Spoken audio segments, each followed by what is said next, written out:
nobody prepares you for the specific loneliness of having to close your door to family. Because the culture, and sometimes the church, has spent years telling you that family is sacred, that blood is thicker than water, that whatever happens between relatives, the door should always be open, the table should always have a place set, and the love should always find a way to accommodate whoever carries your last name. And most of the time that is beautiful. Most of the time it is true. But there is a category of family member, specific, recognizable, and more common than anyone in polite Christian company will openly admit, whose access to your home is not an expression of love. It is a liability. A specific, repeated, pattern-proven liability that has cost you peace, disrupted your spiritual atmosphere, damaged your health, threatened your finances, or compromised the sanctuary that your home is supposed to be. And the senior believer who keeps opening the door to this category of relative, out of obligation, out of guilt, out of the cultural and religious pressure that says family always gets access, is not being loving. They are being unwise. And the cost of that unwisdom accumulates across years into a quality of life that God never intended for the person who has given him decades of faithful service. Joshua 24:15 is the verse that establishes what your home actually is. As for me and my house, we will serve the Lord. Me and my house. The home is a spiritual jurisdiction. It has a governing declaration, and the people who enter it either reinforce that declaration or work against it, regardless of whether they share your bloodline. Today I want to name 5 types of relatives that senior Christians must never allow into their home. Not because family does not matter, because your home matters, your peace matters, your remaining years matter. And not every person who shares your DNA has earned the right to be inside the space where those things live. 1. Never let in the relative who turns every visit into a battlefield. You know exactly who this is. They cross the threshold, and within minutes, the atmosphere changes. Not dramatically, not with an obvious declaration of hostility, subtly, the way a weather system moves in before the storm is visible. There is a comment that lands sideways, a reference to something from the past that nobody asked to revisit, a comparison that positions someone in the room favorably against someone else, a question that is not really a question. And by the time they leave, the house that was peaceful before they arrived requires hours, sometimes days, to return to its baseline. The conversations that happened in their wake need to be processed. The family members who were present need to recover. The specific heaviness they deposited in the atmosphere needs to be prayed out of the rooms they occupied.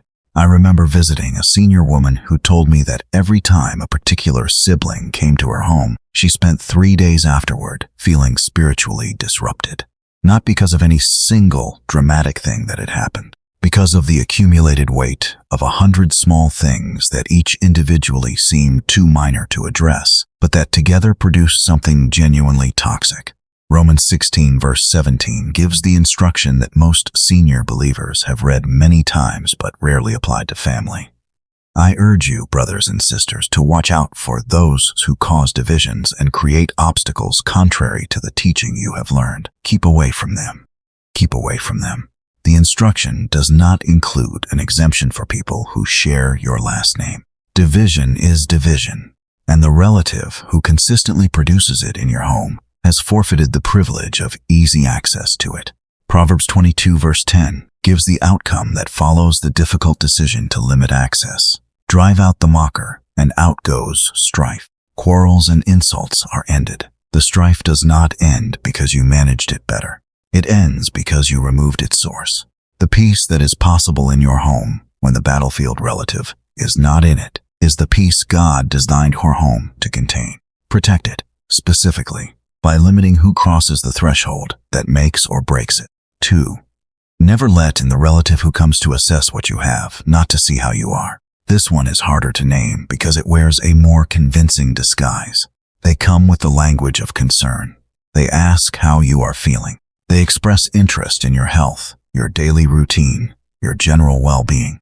But if you pay careful attention to the specific quality of their curiosity, if you notice what questions they ask most persistently and what rooms their eyes move toward, the real purpose of the visit begins to clarify. They are not visiting you. They are visiting your inventory, the house, the furniture, the collections accumulated over a lifetime, the financial situation, the will, the specific arrangements you have made for the distribution of what you have built. These are the things their questions eventually find their way toward, however indirectly, however warmly phrased, however genuinely concerned their expression appears. In 2 Kings 20, Hezekiah made a catastrophic mistake with exactly this category of visitor. Babylonian envoys arrived appearing friendly, and Hezekiah, pleased by the attention, disarmed by the warmth, showed them everything. His treasuries, his armory, his storehouses, everything. And the prophet Isaiah's response afterward was devastating. What did they see in your palace? They saw everything in my palace, Hezekiah said. There is nothing among my treasures that I did not show them. And Isaiah declared that everything shown would eventually be taken. What you show to the wrong visitor becomes a target. The relative who comes to assess is the relative who eventually returns, sometimes with legal instruments, sometimes with social pressure, sometimes with the specific manipulation of a person who now knows exactly what you have and exactly how to position themselves to receive it. Proverbs 4 verse 7 gives the governing principle. The beginning of wisdom is this: get wisdom, and whatever you get insight. The insight you need here is the ability to distinguish genuine concern from strategic reconnaissance. And that distinction is almost always visible in the specific pattern of what a person asks about over multiple visits. Genuine concern asks about you. Strategic assessment asks about your things. Know the difference, and limit access accordingly. 3. Never let in the relative who disrespects your faith in your own home. This category requires a specific kind of courage, because the relative who disrespects your faith is often also the relative whose approval you most want. The adult child whose intellectual sophistication makes them dismissive of what they call religion. The sibling whose cynicism about the church is delivered with a humor that makes challenging it feel humorless. The in-law whose worldview is so different from yours that every conversation that touches anything sacred becomes a debate you did not invite. And because you love them, because the relationship matters and the disapproval stings, and the desire to keep the connection outweighs the desire to protect the atmosphere, you accommodate. You soften. You leave the Bible on the shelf when they are visiting. You skip the before-meal prayer or make it so brief it barely registers. You manage your faith into a smaller, less visible form in order to fit the company you are keeping in your own home. 2 John 1 verse 10 is the verse that draws the line that most senior believers have been afraid to draw. If anyone comes to you and does not bring this teaching, do not take them into your house or welcome them. The specific application of this verse to family is uncomfortable, but the principle is clear. Your home is not a neutral space where any atmosphere is equally welcome. It is a space where the Lord is served, where you pray, where you have built, across decades, something genuinely sacred. The relative who enters that space and treats its sacred dimensions with contempt has not simply expressed a different opinion. They have violated the governing declaration of the home. And you have both the right and the responsibility to make clear, calmly, lovingly, without apology, that this home honors God, that the prayer will happen, that the faith will not be managed into invisibility to accommodate a guest's discomfort, and that visitors who cannot respect, that are welcome to visit in other contexts where the specific sacred atmosphere of this particular space is not at stake. Your home is an altar. Protect what happens on it. 4. Never let in the relative who drains every resource and offers nothing in return. This is the relative whose visits are not visits. They are extractions. They arrive, announced or unannounced, and the immediate predictable consequence is that something of yours begins to disappear. It might be financial, the meal that is expected, the bill that somehow becomes your responsibility, the request that arrives within hours of the arrival, and that is phrased in a way that makes declining feel cruel.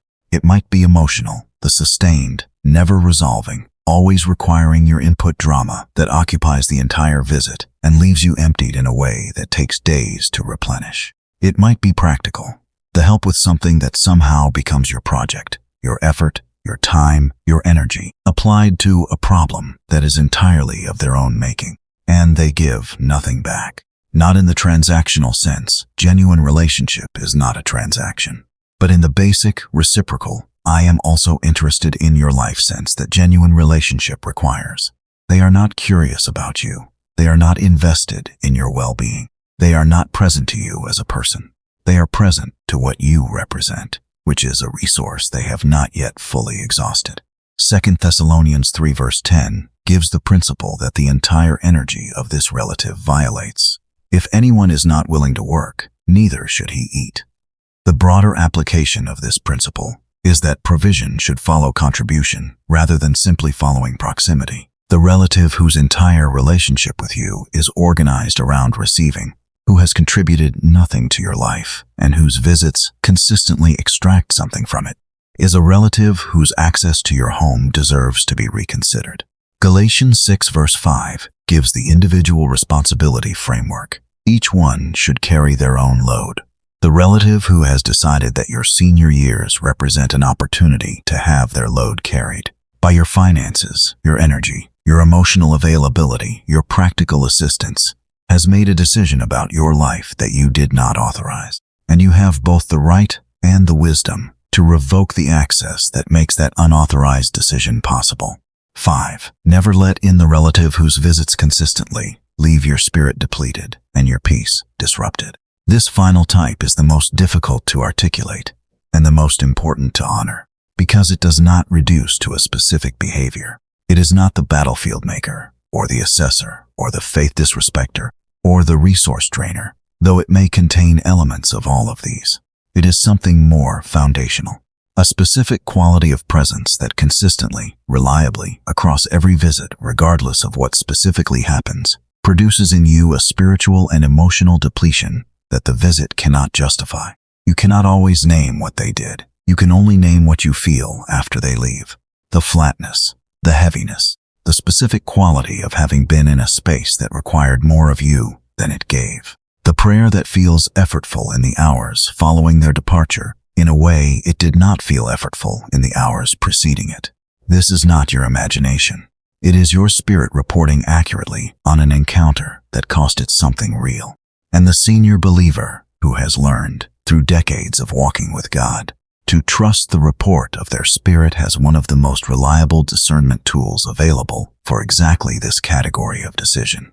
Colossians 3 verse 15 gives the umpire principle that applies here more directly than anywhere else in this message. Let the peace of Christ rule in your hearts. Rule, govern, make the call. The peace that withdraws when a particular relative is in your home, or when the prospect of their visit is being considered, is the umpire making a call that deserves to be heard. 1 Corinthians 15 verse 33 gives the outcome principle. Bad company corrupts good character. The corruption is not always dramatic. Sometimes it is the slow, visit by visit, depletion by depletion erosion of the spiritual vitality that sustains everything else in your life. And the relative whose company consistently produces that erosion, however much you love them, however genuinely you wish the relationship were different, is a relative whose access to your home deserves to be limited for the sake of what that home is supposed to contain. Before we go, one honest clarification that this message requires. This is not a message about cutting off family permanently. No, it is not a message about refusing to love the difficult relative, or refusing to pray for them, or refusing to be available to them in appropriate contexts outside your home. It is a message about your home, your specific, sacred, this is where I serve the Lord space. And the governing principle of that space is not family obligation. It is spiritual stewardship. You can love a relative genuinely and still decline to have them in your home. You can pray for them faithfully and still protect the atmosphere that the prayer requires. You can forgive them completely and still maintain the boundary that their pattern has made necessary. Love and access are not the same thing. And the senior who understands the difference, who loves freely and guards access wisely, is the senior whose home remains what God designed it to be.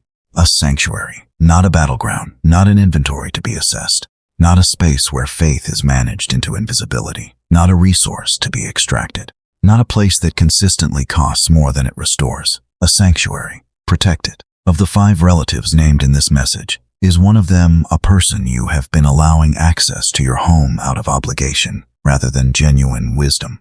Bring it to God, not to confirm what you already want to do, to genuinely seek His wisdom about what the right boundary looks like in your specific situation. Some boundaries are permanent. Some are seasonal. Some are about the home specifically and not about the relationship generally. God knows the difference, and He will show you if you ask honestly. Share this message with every senior you know who has been exhausted by the pressure to keep the family door open regardless of what comes through it. The permission to protect the home God gave you is biblical. It is not selfishness. It is stewardship. Comment below, "My home belongs to God, and I will steward it accordingly." Declare it as the governing principle over every family member who approaches your threshold. And subscribe, because this channel gives senior believers the specific, honest, biblically grounded wisdom for the real decisions of the senior season, including the ones that require the most courage to make.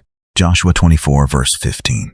The verse that opened this message, and that must close it, because it is the declaration that governs everything in between. "But as for me and my household, we will serve the Lord. As for me and my household." Not as for me and whoever shows up. Not as for me and whoever guilt or obligation or family pressure delivers to my door. As for me and my household, the specific, intentional, chosen, protected space where the Lord is served and where the atmosphere that serving Him requires is maintained. That declaration belongs to you. It was made before the difficult relative arrived, and it stands regardless of what the difficult relative demands. It is the governing word over your threshold. It is the standard by which every visitor, family, or otherwise is evaluated. Will this person's presence serve the Lord in this house? Will their visit reinforce or undermine the declaration that governs this space? If the honest answer is no, the door does not have to open. As for you and your household, you will serve the Lord. That is enough. That has always been enough. Protect it.